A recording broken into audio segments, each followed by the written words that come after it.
G-Flip parties like a rock star and packs on the PDA with actress wife Chriselle Staus as the loved-up couple continue their Mykonos vacation.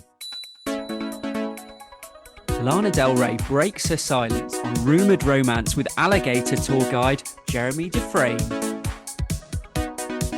Oasis date clash chaos as fans say rival bands will sell negative tickets.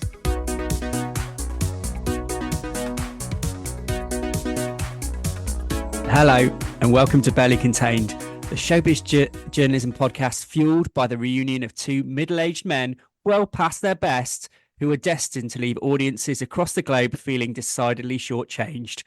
I'm Chris Beckett, and as ever, I'm joined by Matt Withers. Hello. Hello. How are you doing? Hi, how are you doing? We've started by talking over each other. That's fine. I am very well, Chris. How are you doing?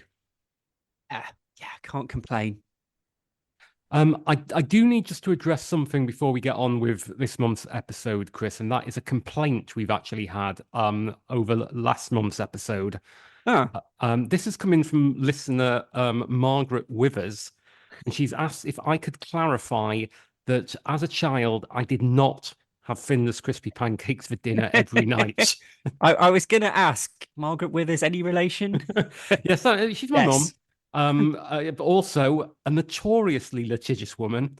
She wishes to make clear that I did have a very balanced diet as a child. I have to say, from my point of view, like Meghan Markle, I can only speak my truth.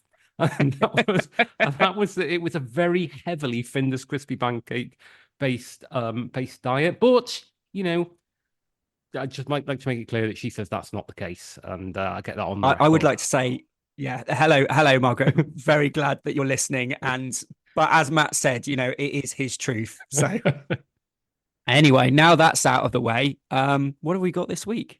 Well, I'm starting with a story I found on the online pages of the Daily Mail. And this is a story headline: G-Flip parties like a rock star and packs on the PDA with actress wife Chriselle Staus as the loved-up couple continue their Mykonos vacation. This sounds like one of those classic Daily Mail stories to me. Yeah. I will begin with the fact that I have no idea who either of these people are. Do you? No. Do you think your average Daily Mail reader knows who G-Flip and Chriselle Staus are? I would say no, but you know, I'm not gonna guess. No. I'm guessing not. But let's find out who this G-Flip character is. It starts off: Aussie musician G-Flip was partying more like a rock star than a pop star this week as their sun-drenched Greek vacation with wife Chriselle Staus continued. Ooh, so what does partying like a rock star involve? This is partying like a pop star. It seems like they're two very different things, Chris. So one would expect Aussie musician G-Flip to party like a pop star, but actually it emerges that they've been partying like a rock star. He's partying like a pop star, kind of going to like McDonald's. Yeah, and occasionally going out with children. Yeah. Yeah, you can go. You have your party at McDonald's, and you can only choose one friend to have a tour of the kitchen with you. Yeah, is that still a thing? I don't think it is. Probably not. No, it probably contravened all manner of health and safety regulations back in the day. G-Flip, who is non-binary and uses they/them pronouns, was not afraid to pack on the PDA with Chriselle as they had fun in the sun with celebrity hairstylist Chris Appleton and Anestis Evangelopoulos. Well, yeah, I mean, that's not a paragraph I would ever have imagined the Daily Mail would be writing, but no. How times change. Times have changed indeed. You know, I would have assumed that the most modern, up-to-date celebrity that most male readers have heard of was Angela Rippon. But no, they know about G-Flip, they know about Chriselle, they know about celebrity hairstylist Chris Appleton, they know about Anestis Evangelopoulos. Doesn't point out who that person is. I think the only binary argument the Daily Mail has had has been over Brexit. Yeah. We're out. The worst person alive hitmaker was showing off a sense of boho style in a black waistcoat over a plain black bikini top. Fine. So we're finding out a little bit more that we know G Flip is an Aussie musician, and also, but behind the hitch, the worst person alive. Mm. You a fan of the worst person alive? No. I mean, should I be? Who is the worst person alive? Well, I don't know. I mean, it's a tough. That sounds like a listener poll. Well, unfortunately, Chris, the correct answer is Eamon Holmes. Oh, okay. Yeah, fair. G Flip also wore a pair of grey pleated pinstripe shorts, opting to go barefoot for the summery sojourn. Wow. Summary sojourn. It's very much thesaurus.com doing some lifting on that one. Well, if you're a fan of alliteration, listeners, I feel there's one coming along in just a couple of seconds.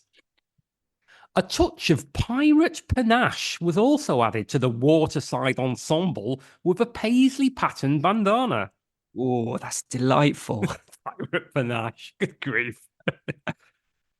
G Flip, whose real name is Georgia Claire Filippo, further accented the outfit with a shell-style necklace with a silver floral pendant and a pair of light-tinted sunglasses.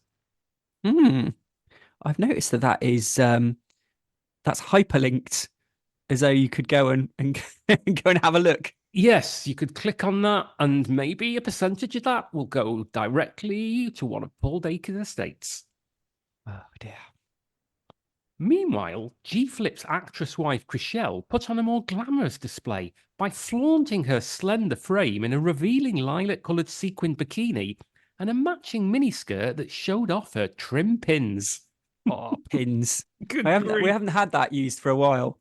Pins is a very sort of 80s term, isn't it? Yeah. I put pins up there with lags, gym slip mums and latchkey kids. Yeah, it's certainly of its time. It doesn't seem to really necessarily fit with G Flip and Chriselle. No, one would not expect to refer to the pins of somebody with non-binary pronouns. Absolutely. The Neighbours and Selling Sunset star left their long locks loose for the occasion, choosing to accessorize with a pair of Swarovski sunglasses that were festooned with crystals. Hey, this story is starting to pull me in a little bit. Not only am I aware of Neighbours, that I think I must have, watched a little bit of Selling Sunset in my time. I've not seen Selling Sunset. Obviously, I like to watch Neighbours at least twice a day. With my lunch, and then in the evening with a lovely plate of Findus crispy pancakes. Exactly. I don't know who There's still time. Yeah, it doesn't say who she is in Neighbours. I don't know who's in it these days. Mrs. Mangle's not in anymore, is she? I'd have thought not. No. And Selling Sunset is that's basically a kind of glammy real estate show on Netflix. Ah, okay. Well, this is what she does. The loved-up duo were clearly in vacation mode, with G-Flip more than happy to drink champagne directly from a bottle poured into their mouth by her shirtless pal Chris as Anestis looked on. That's good. I mean, I, for one, am glad that she's happy to drink champagne for a start that's being poured for her, and she's not being kind of waterboarded in a very, very posh way. Correct, Chris, although I should say that you have twice misgendered them in that last sentence. Oh, sorry. So, come on, Chris, I know you're old. Please don't cancel me. Chriselle was also getting into the party spirit, preferring to imbibe her beverage from a champagne flute. Imbibe. The cute couple were clearly chuffed to be in each other's company, embracing warmly as they smooched by the water. Oh, chuffed. I like that word. I like using that word myself. Smooched.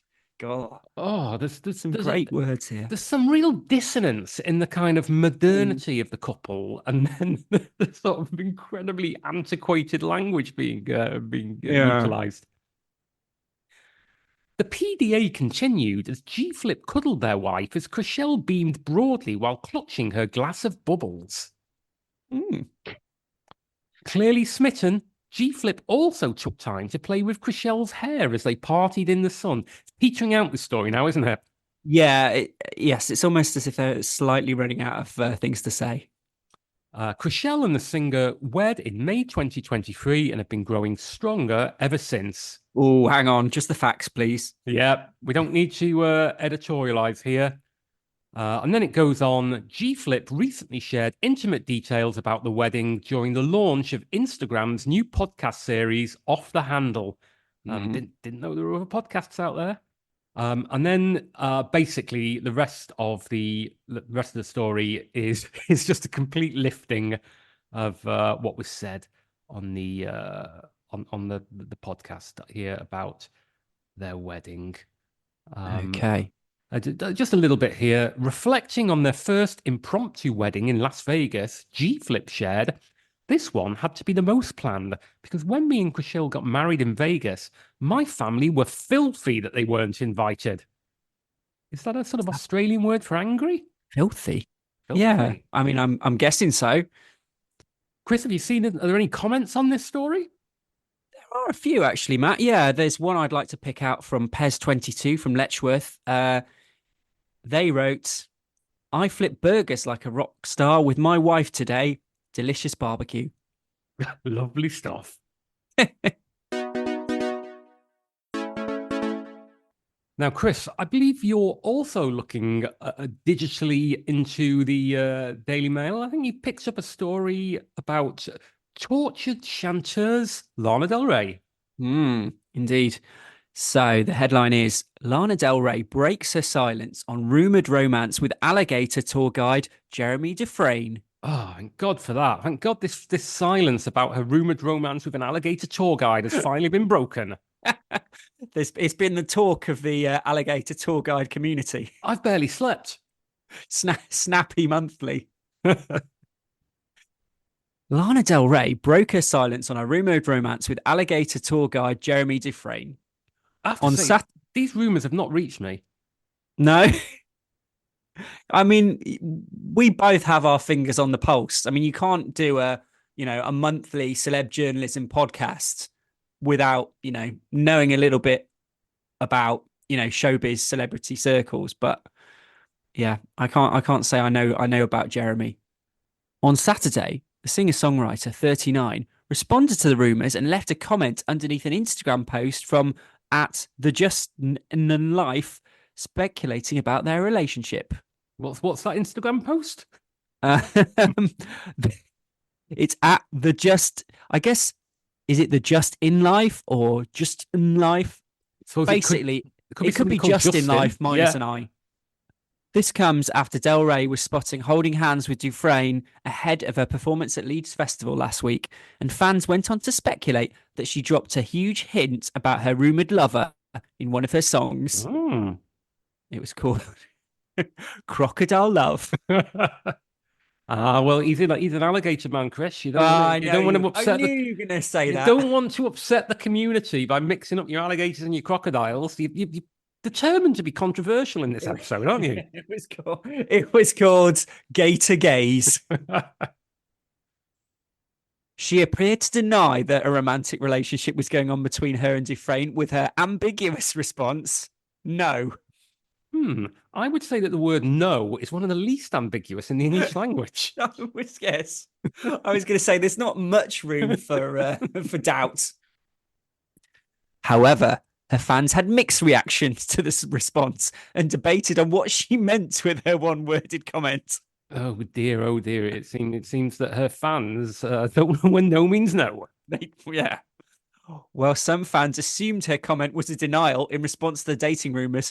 Others said they believed she was coming to Dufresne's defense and replying to the end of the post when the account asked, "Are these new details raising any red flags for you?" What new details? I'm intrigued.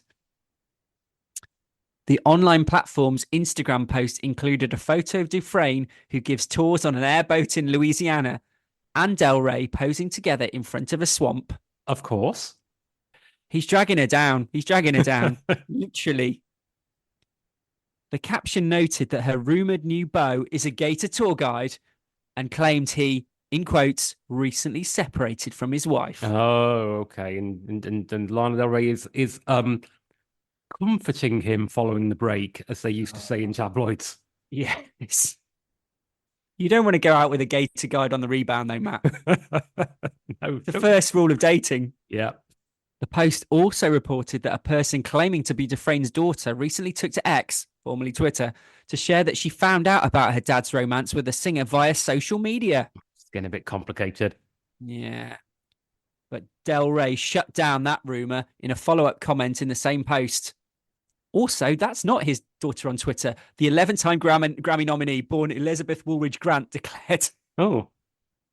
It's like slipping in those little facts there. Yeah, get really on the subtly. Wikipedia. It's unknown how long the pair have known each other, but it appears they have been friends for a while, as Del Rey shared a photo with him on one of his swamp tours back in March 2019. Very odd. And earlier this year, Del Rey reconnected with him and shared a photo of her visiting the swamp tour again with her loved ones. There's a lot of swamp tours going on in this story. More so than most stories, I'd suggest. She can't get enough. Even though Dufresne was not seen in the May the 16th post, she tagged him in her caption and referred to him as my guy. Ah. Wow. And then there's a few pictures of Jeremy Dufresne mowing his lawn. There's quite a lot of pictures of him mowing his lawn, aren't there? I'm not quite sure what's being hinted at here. Yeah. And then it goes back to talking about the Leeds Festival. Following that outing, the pair were also seen shopping together at Harrods in London and eating together at a local pub. Someone's doing well for themselves. Fans also uncovered what appeared to be a nod to the relationship that Del Rey made during a recent concert. While performing her song Chemtrails Over the Country Club, she changed the lyrics from "You're born in December and I'm born in June" to "You're born in March and I'm born in June." The change is significant as Dufresne's Instagram reveals that his birthday is in March. Guilty as charged. Well, what do the Gators think of it? You've been caught out there, Del Rey, with your mischievous date swapping. Yeah, you've been snapped. Oh, very good. Good reference there. Are there any comments on this story? There are, Matt. Let me have a look what the best ones are. Sadie M from Leeds has said, "So what if they are? Refreshing for a celebrity to be with a mere mortal. I always think it says a lot about the celebrity in question and how grounded they are." I mean, he's not a mere mortal. This is a man who puts his life in the hands of alligators day in, day out. Exactly. Yeah. But, fair play, Sadie. Okay, Matt, now, away from snappy gators and let's move on to, well, what's really been the news story of the last few weeks. Tell us your insight. Well, we're going from a man who likes swamps to a band who had a song called the Swamp Song, Chris. Nice. Yes. And this is from the Daily Star Online, and it's headlined, "Oasis date clash chaos as fans say rival band will sell negative tickets." Negative tickets? What negative? Does that mean they'll actually buy their own tickets? Or? I'm not sure. I'm not sure what this means, but I guess we're going to find out. It's subheaded, "Oasis fans believe another huge rock group will struggle to sell tickets as they're playing in London on the same night as Liam and Noel Gallagher's iconic band." Yeah, I mean, London, traditionally, a real sort of two-horse town, really will struggle. Yeah, this put on two shows. It really is. This town ain't big enough for the both of these bands. Who is this huge rock group? Well, we're gonna get onto this, Chris. Hold your horses. Okay. Oasis fans are convinced the band's comeback tour will come at the expense of another huge group. Okay. Liam and Noel Gallagher shocked the world on Wednesday when they announced they were getting the band back together. The Britpop Titans will be heading out on tour across the UK and Ireland next year with a whopping 4 dates at London's Wembley Stadium. That deserves an asterisk. There will be more than 4 There will be more than 4 dates. Noel has got a very expensive divorce to pay for. But rock lovers think another huge band, Catfish and the Bottlemen, could be in trouble. The Welsh rockers happen to be up against Oasis as they're playing a concert in London on the same date as Liam and Noel. Right. Let's unpack this. Catfish and the Bottlemen, a huge band? I mean, I would say not. I mean, I have heard of them, so they're not minnows. No, they're Catfish, Chris. Nice. Catfish and the Bottlemen. It says they're Welsh rockers. I did not know they were Welsh. I think if I would have assumed they were American, but thinking about it, I think I'm thinking of Hootie and the Blowfish. Yes, I think, yeah. I thought they were from Liverpool. But no, okay. If they're Welsh, fair enough. Well, a lot of people in North Wales will argue that Liverpool is the true capital of Wales, but that's an argument for another podcast. Yeah, fair enough.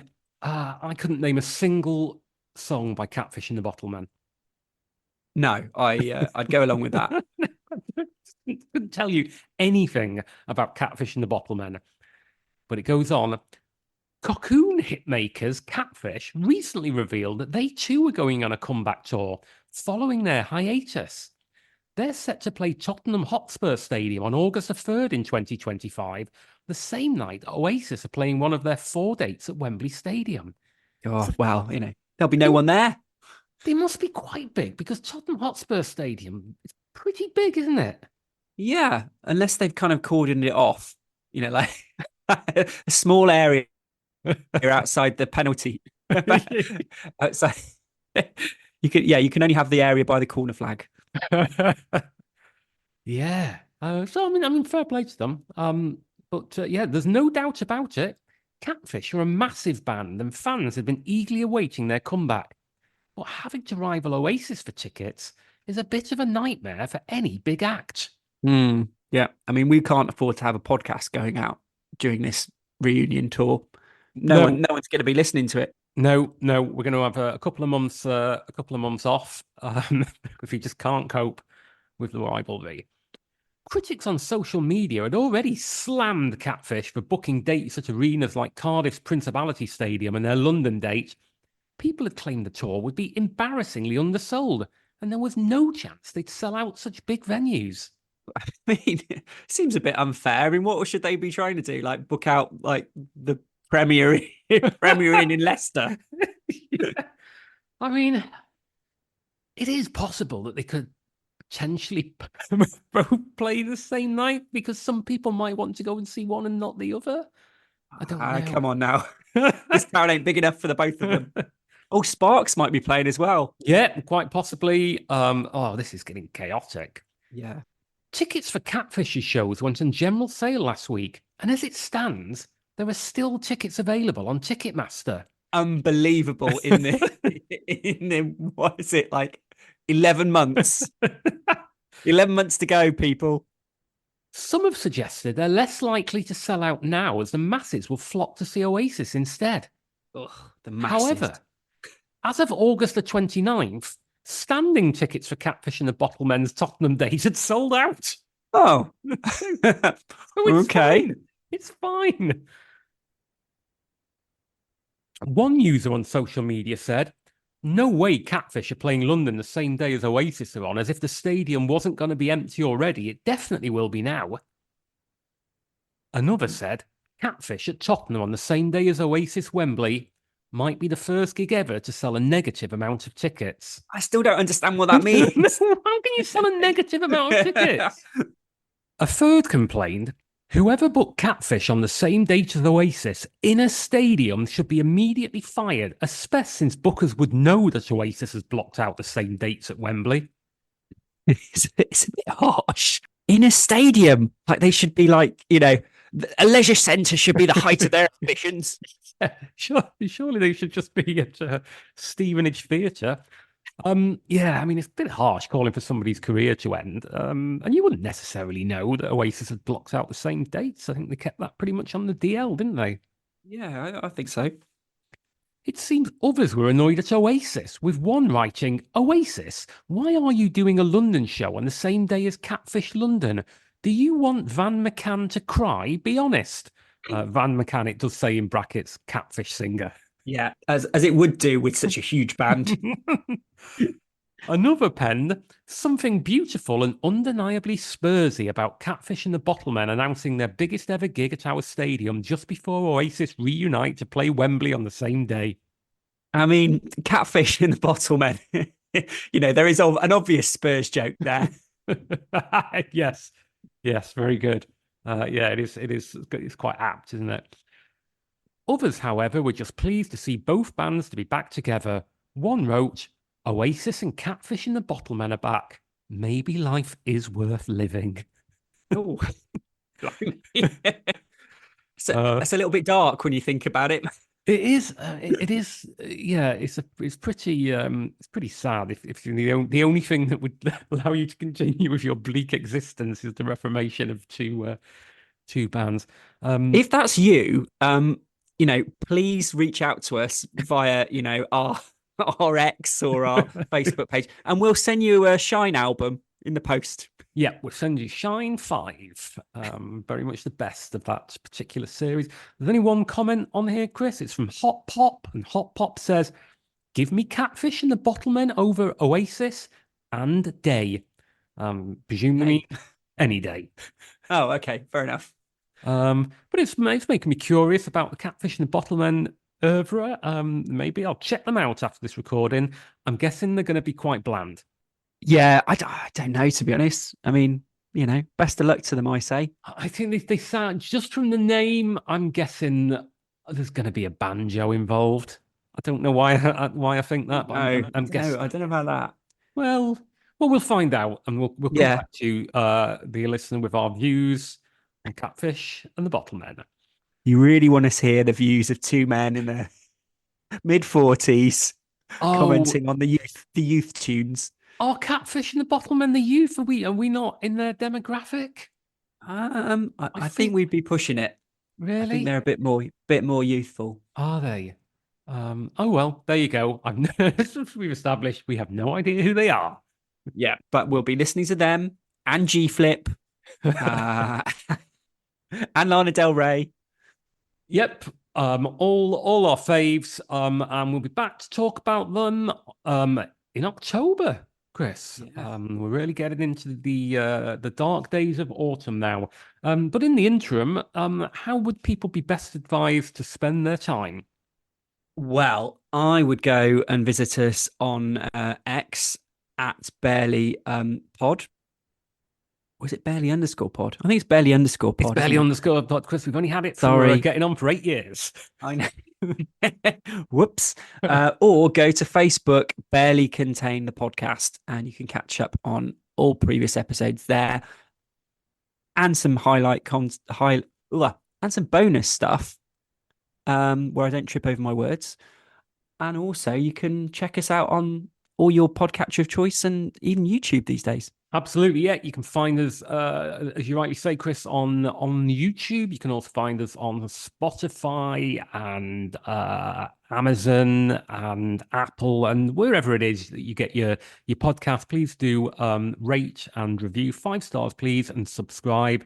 We'd really appreciate it. It's been a very fraught one this week because I lost the recording about 20 minutes in and thought that we were going to have to start from the start. So show us some love. Yeah, please do.